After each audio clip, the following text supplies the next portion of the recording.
Good evening. Tonight I'm going to do a very quick one on when you need to be a directive manager, a directive leader, and when you need to switch over to coaching, and when you need to use that coaching to help make self directed, self motivated employees. I have a few people I'm coaching. I'm doing this for them. It's a really quick one that I can send out. It's specifically because these people have built their own businesses, they have sacrificed, they have put in the time and energy, and they know how their business runs. And then they start getting employees. And they come to me and they say, whew, gosh, I have to give them every single detail. For a new person in a new task, yes, sometimes you do, just to get them started. In other cases, they say it feels like babysitting. And I'm like, oh, that's because you're babysitting. And this is a different approach. It's a different way of looking at things. It's a way to question yourself as a manager and a leader so that you can get a different response. Not a lot of people are going to like this in some cases, but it is a different way to look at things so that you make more self-directed, more self-motivated employees who bring their own talents and their own skills and their own ideas to work. Also, let me note, please excuse the small sore on my forehead. I had it out with a bougainvillea and it got me.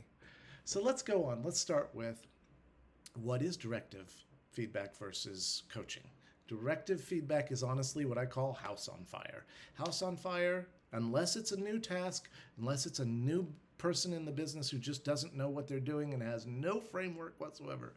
The only time you need to say, you need to do this or this needs to be done this way is when the business is going to fail, someone's going to get injured, or someone's going to get hurt. Really honestly, unless it's new and everyone's lost, you have to say, is this critical?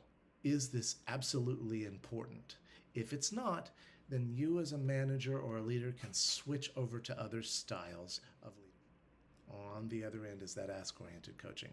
The model for that, quickly, if you ever want to look it up, and I'll go into more detail on this, is grow. What's the goal? What's the reality or the headwinds we're facing? What are the options or opportunities? Where can we get creative and innovative? And then the will do. So it's easy. Goals, realities, options, will do. That is basically, and you ask questions to get people there so that they can think for themselves and motivate themselves and move in that direction.